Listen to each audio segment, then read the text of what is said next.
Assalamualaikum warahmatullahi wabarakatuh. Kita bertemu lagi di materi fikih tentang daman dan kafalah. Daman yaitu suatu ikrar atau lafaz yang disampaikan berupa perkataan atau perbuatan untuk menjamin pelunasan utang seseorang. Itu disebut daman. Dasar hukum daman terdapat dalam Quran surat Yusuf ayat 72 yang artinya mereka menjawab, kami kehilangan piala raja dan siapa yang dapat mengembalikannya akan memperoleh bahan makanan seberat beban unta dan aku jamin itu. Itu disebut dasar hukum daman terdapat dalam surat Yusuf ayat 72.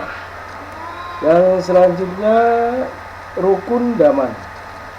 Rukun daman itu ada 4.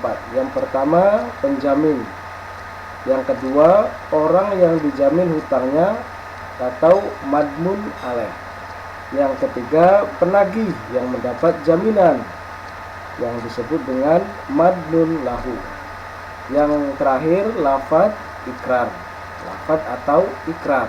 Itu rukun daman, itu ada 4. Yang selanjutnya mengenai syarat daman. Apa sih syarat daman? Yang pertama, syarat daman itu harus balik. Yang pertama harus balik. Yang kedua berakal sehat. Yang ketiga atas kemauan sendiri, berarti tidak dipaksa di sini. Yang keempat, orang yang diperbolehkan membelanjakan hartanya, jadi atau bukan pemboros. Yang kelima, mengetahui jumlah atau kadar utang yang dijamin. Itu syaratnya ya. Yang selanjutnya mengenai syarat harta yang dijamin. Syarat harta yang dijamin yang pertama jumlahnya harus jelas, dan kedua ukuran barangnya harus jelas. Yang ketiga kadarnya, kadar barangnya itu harus jelas lagi. Yang keempat keadaan barang yang dijamin. Yang kelima yang terakhir waktu jatuh tempo pembayaran. Waktu jatuh tempo kalau tanggal 3 berarti harus pas tanggal 3. Itu syarat harta yang dijamin. Yang selanjutnya mengenai hikmah daman. Hikmahnya apa sih? Yang pertama, munculnya rasa aman dari penghutang. Yang utang aman karena ada yang menjamin hutangnya. Yang kedua, munculnya rasa lega dan tenang dari pemberi hutang. Yang ketiga, terbentuknya sikap tolong menolong dan persaudaraan karena adanya zaman. Berarti di sini tolong menolong antar sesama terlaksana. Ta'awanu 'alal birri wat taqwa wa la ta'awanu 'alal ismi wal udwan. Yang keempat yang terakhir menjamin akan mendapat pahala dari Allah. Dan selanjutnya mengenai kafalah. Apa itu kafalah? Kafalah menurut bahasa berarti menanggung. Sedangkan menurut istilah yaitu orang yang diperbolehkan bertindak berfungsi menunaikan hak pengadilan. Itu disebut kafalah. Yang selanjutnya dasar hukum kafalah. Dasar hukum kafalah ini terdapat dalam surat Yusuf ayat 66 yang artinya dia Yakub berkata, aku tidak akan melepaskannya pergi bersama kamu sebelum kamu bersumpah kepadaku atas nama Allah bahwa kamu pasti akan membawanya kepadaku kembali kecuali jika kamu dikepung. Nah, setelah mereka mengucapkan sumpah, dia Yakub berkata, Allah adalah saksi apa yang kita ucapkan. Dasar hukum kafalah terdapat dalam surat Yusuf ayat 66. Syarat kafalah. Apa itu syarat kafalah? Ya, syarat kafalah itu yang pertama, syarat kafil. Syarat kafil itu balik. Yang pertama harus balik. Yang kedua berakal sehat berarti di sini. Berarti tidak gila. Orang yang secara hukum boleh membelanjakan hartanya tidak dipaksa. Itu syaratnya, syarat kafil. Yang kedua syarat asil. Apa syaratnya? Yang pertama balik, berakal, kehadiran dan kerelaannya. Itu syaratnya. Yang ketiga makfulahu. Syaratnya bahasa makfulahu harus dikenali oleh kafil, orangnya harus dikenal, atau orang yang menjamin. Kafil itu orang yang menjamin.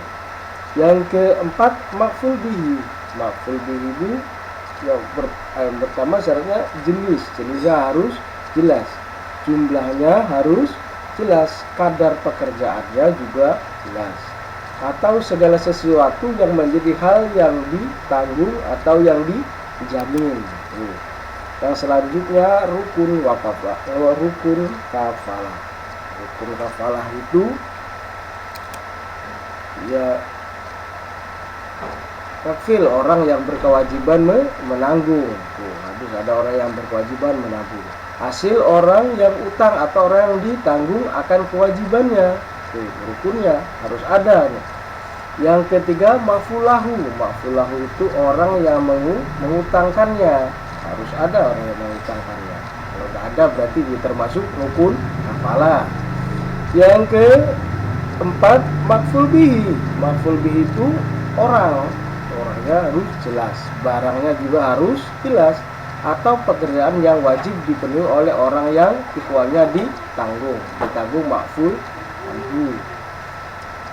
Yang selanjutnya mengenai macam-macam kafalah. Macam-macam kafalah ini kafalah jiwa. Yang pertama kafalah jiwa yaitu adanya kewajiban bagi penanggung untuk menghadirkan orang dalam persidangan. Itu kafalah jiwa. Seperti saya tanggung kedatangan si A di pengadilan besok. Berarti disebut kafalah jiwa. Yang kedua kafalah harta, yaitu kafalah yang harus dipenuhi kafil dalam pemenuhan berupa harta. Dua macam kafalah, ada kafalah jiwa, ada kafalah harta. Yang selanjutnya berakhirnya kafalah